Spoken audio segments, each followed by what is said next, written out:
من الشيطان الرجيم بسم الله الرحمن الرحيم فقد قال النبي صلى الله عليه وآله وصحبه وبارك وسلم آية المنافق ثلاث إذا حدث كذب أو كما قال عليه الصلاة والسلام.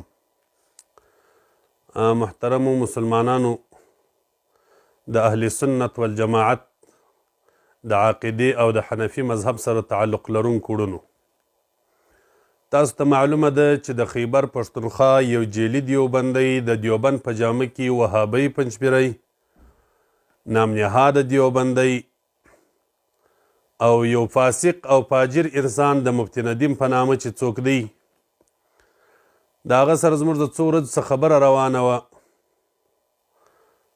نو خبره د مناظرې روانه وه، تاسو ولیدل موږ په تیرو کلیپانو کې دته د اصلاح خبرې، د آرامي او د اطمینان خبرې وکړلې چې چپه خوله مه خوځوه، سمې خبرې وکړه. نو چونکې د دی خو حیا یې تللې ده، د مابین ز عربي شاعر وایي اذا فاتتک الحیا فافعل ما شئت، چې حیا د سړي ولاړه بارونه چې کوي هغه دې کوي، بارونه نه درواغ پر د فرق لري، د رښتیا نه تهمت نه ابترا نه ښکنځل. د الله پیغمبر صلی الله علیه وسلم وایي علامې د منافق درې دانې دي. اذا حدث کذب، دا د منافق یوه علامه ده چې پر خبرو کې درواغ وایي. د ندیم کاکا کار دا دی چې په خبرو کې درواغ وایه، بیا یې پلا د خپله ګنده او بیکاره ژبه ښورولې ده او پوچ او فحش یې ویل دي پر دې د ځای د دې چې مناظرې ته تیار سي. بې ځایه ټاپې لګوه، درواغ وایه، ته بریلوی او فلانه هلکه درواغو ضرورت نسته، د بریلویت ټاپې مه لګوه، موږ بریلویان نه یو، په لوی لاس خلک بریلویت ته مور ډیکه کوه. که تا غوندې خلک په دیوبند کې وه نو در تا غوندې دیوبندیانو قسم دی هغه بریلویان ښه دي، تا غوندې دیوبندیانو څخه هغه ښه دي. موږ د بریلویت نارې نه دي وهلي، نه موږ بریلویان یو، خو موږ دا وایو چې حق د چا سره وي هغه ته حق وایو، که د هر چا سره حق وو هغه ته به حق وایو، که هر څوک پر باطل وي، که د دیوبند په جامه کې تا غوندې غلی دا جعلي دیوبندي ته به باطل او وهابي او د پنجپیریانو یو ایجنټ وایو. او که چیرې یو سړی داسې وي چې حقیقت کې دیوبندي وي، هغه د اکابرین د دیوبند چې دي د هغو به قدر.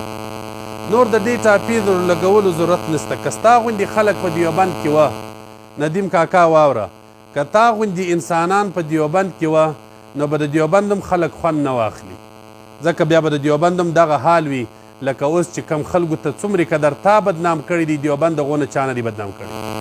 زه به په تا یو ټلیفون د نن ورځې چې زما سره نن ماښام یو چا کړي دي، خالص دا لږ خبرې در باندې واورم چې ستا د لاسه خلک دیوبندیت ته نن څه خبرې کوي، موږ توصیې ورته کوو.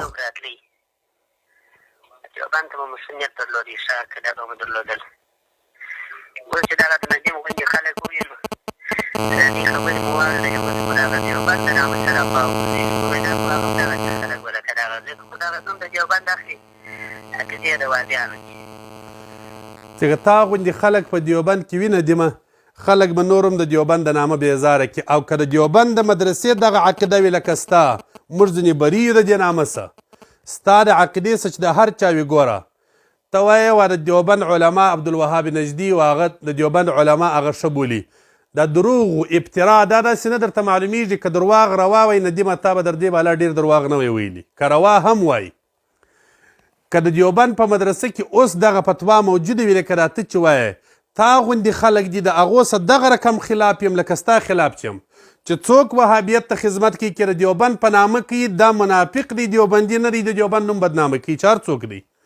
ته راسه زه تا ته ستا د پېښور دیوبندي علما در ښکاره کړم، ستا د درواغ به خالي خلکو ته لږ ښکاره کړم چې ته پخوا دیوبندیانو عبدالوهاب نجدي ته، محمد بن عبدالوهاب نجدي د وهابیانو پلار ته بد ویله، اوس بد نور ته وایي. عجیبه خبره دا ده، دا خلک دې ستا پر دا منطقو باندې فکر وکړي، وهابیان بد بولې، محمد بن عبدالوهاب نجدي بیا صفت کوي. ته وایه زه وهابیان بد بولم، نو د وهابیانو مشر څوک دی؟ وهابي ته ولې وهابي وایي؟ ته په دې پوهېږې؟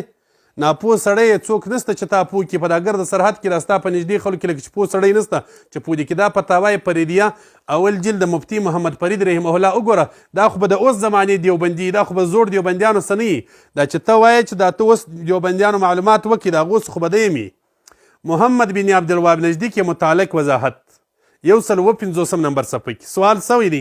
عبدالوهاب نجدی په باب کې تاسو څه وایئ؟ جواب خالی درته وایم. محمد بن عبدالوهاب نجدی اور اس کے اتباع مسلمان ہے، ضرورت دیان سے منکر نہیں ہے، البتہ الشداء علی الابرار والرحماء بالکفار کی رویت سے خوارج سے شمار کی گئی ہے. مفتی محمد فرید صاحب مسلمانان دي کافران نه دي. دا ستا محض دروغ دي چې ته تاسو وهابیان کافران بولئ، تاسو تبلیغیان کافران بولئ. ما ته ویل خپل د لڅ عورت د بل په پرتاګه پټه. لعنت الله علی المکاذبین ولعنت الله علی المفترین. یو بیان به زما یا زما د استاد ښکاره کړي چې موږ وهابیان ته کافران ویل دي. زما او زما د استادانو خبره به کوې، د بل چا خبرې به نه کوې، درواغ به نه وایې بې ځایه. دا وګوره مفتی محمد فرید رحمه الله څه وایي. هغه وایي د دیوبندي د عبدالوهاب نجدي په باب کې څوک دی؟ الشداء علی الابرار والرحماء بالکفار. د وهابي صفت دا دی چې نیکانو خلکو باندې سخت وي، د کافرانو سره به رحمدل وي لکه تا غوندې او په جمعیت کې محمود خان شراني غوندې خلک. دواړه د جمعیت کې ننوتلي یاست، دواړه د جمعیت غله یاست. پر مسلمانانو د کفر ټاپې لګوي. صیفیان مشرکان بولې، وهابیان څه خلک بولې. صیفیان مشرکان بولې، د امریکایانو سره لاس په لاس ولاړې، د عیسایانو سره لاس په لاس ولاړې، د شیعه ملګری تا غوندې خلکو ته وایي. اور یہ لوگ بعض اصول اور فروع میں متفرد ہے، حنابلہ سے بھی مخالف ہے. بیا پر دې باندې پر داغه خبره باندې د علامه شامی رحمه الله فتوا نقل کړې ده. دا مفتی محمد فرید صاحب دی. استاد ومنمه که د مفتی محمد فرید صاحب د دې زمانې دیوبندي دی، پخوانی دیوبندي هم نه دی. یوه حواله بله د فتاوا حقانیه د ښکاره کم. بیا د صوبه سرحد فتاوا حقانیه تم ځان ورته منصوبه غله، ته هم ځان ورته منصوبه. دا فتاوی ته وګوره. ولې به مې دا خبرې درته کولی؟ خلک ملګري راته وایي وایي داسې خبرې مو ورته کوه. ته د هغسې خبرو لایق یې، ځکه ستا په خوله کې ادب نسته، ستا پر ژبه باندې انسانیت نسته. که تا د انسانیت خبرې کولی، ما به د انسانیت رویه در سره کړې وای. خو ستا سره چې هر څومره سخته رویه کېږي دا جهاد دی، ځکه ته سړی نه یې.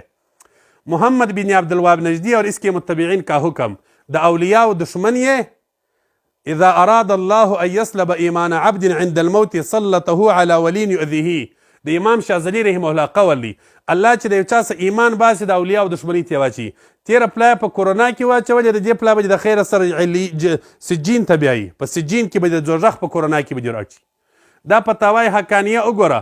اول جلد د پېښور فتاوا ده، حقانیت دارالعلوم حقانیت چې د دیوبند علماو ځای دی.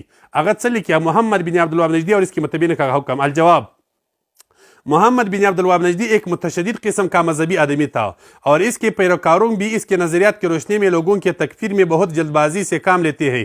حضرات علماء دیوبند اس کے عقائد اور نظریات سے اتفاق نہیں رکھتی اور نہ اس کے پیروکاروں کے تکفیر کے قائل ہے.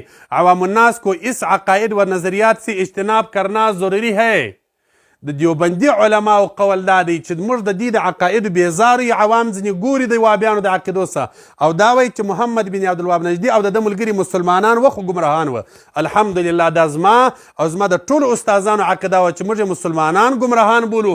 د کفر فتواوي چې ته خبرې کوې دا ستا محض دروغ او ابترا او ستا لعنونه دي چې ما زه وایې بې ځایه ګاډې.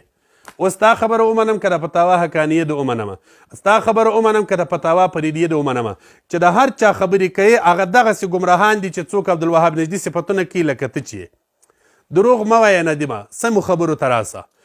تا ویل دی شیخ غلام حضرت صاحب شهید تقبله الله د احنافو سترګي، د احنافو سر، د مذهب امام، د خپل زمانې نابغه، د خپل زمانې امام او مقتدا، هغه تا ویل تا هغه مناظره و ماته وویل وایي کتابونه یې زما څه یوړل. لعنت الله علی الکاذبین. لعنت دروغ به نه وایه. موږ هیڅکله زما استادانو تبلیغانو وهابیان ته په کافرانو نه دي ویلي. که څوک ورته وایي هغه تا غوندې خلک دي، هغه به تا غوندې انسانان وي، بدې وردې به نه وایې. د مناظرې میدان ته به راځې، مناظره به کوې، ځان به نه کاږې، دجل و فریبونه به نه کوې، په دروغو د بل چا په خبرو به ځان نه خطا باسې. ته عبارت سم نه وایې پلان، که دې زما سره پر عبارت مناظره کول هم پر میدان درته حاضر یم، که نه ته دومرې قدر عربي ووایه لکه دا اوس چې زه درته وایم چې بیا زه ستا حال وګورم. د بل په خولې باندې ما تا ته وویله ته د بل په چابۍ چلیږې، ته خپل په چابۍ نه یې روان. که دې پر عبارت مناظره کول هم به پر میدان دا وګورو چې ستا په غوږو کې کار دی ما فلیظهر ویل دي که فلیظهر ویل دي دا به بیا پر میدان باندې ښکاره سي که ما دغسې ویل دي حدیث مبارک هم بیا پر میدان باندې ښکاره کړو چې دغه حدیث په کم طریقه او په کوم الفاظ باندې دي لهذا ابترا او درواغ مه کوه د وهابیان خوارج دي د محمد بن عبدالوهاب نجدي اتباع خوارج دي موږ اهل حق ته حق وایي باطل ته په باطل وایي دا زموږ د استادانو اتفاقي نظریه ده چې څوک حق وي موږ د چا د شخصي نظر سره کار نه دی د یو شخصي پارټي او مسلک وکیلان نه یو موږ د ججانو او قاضیانو حیثیت لرو چې څوک حق وي د هر چا حق ته حق وایو د هر چا باطل ته به باطل وایو که د دیوبند په جامه غل وي غلا یې کړې وي غل یې بولو که د دیوبند په جامه کې څوک حق وایي د هغه حق ته حق وایو د دیوبند اکابرین د ځان استادان او مشران بولو خو تا غوندې جاهلان خلک نه او که د بریل په جامه کې یو چا حق ویلي حق یې بولو که د بریل په جامه کې یو چا باطل ویلي باطل یې بولو دا محق دی دا ستا د یوې خبرې جواب دی د مناظرې څه ځان مه کاږه آینده چې کلیپ کې به انشاءالله د هغه بیان جلا درته وکړم اللهم هل بلغت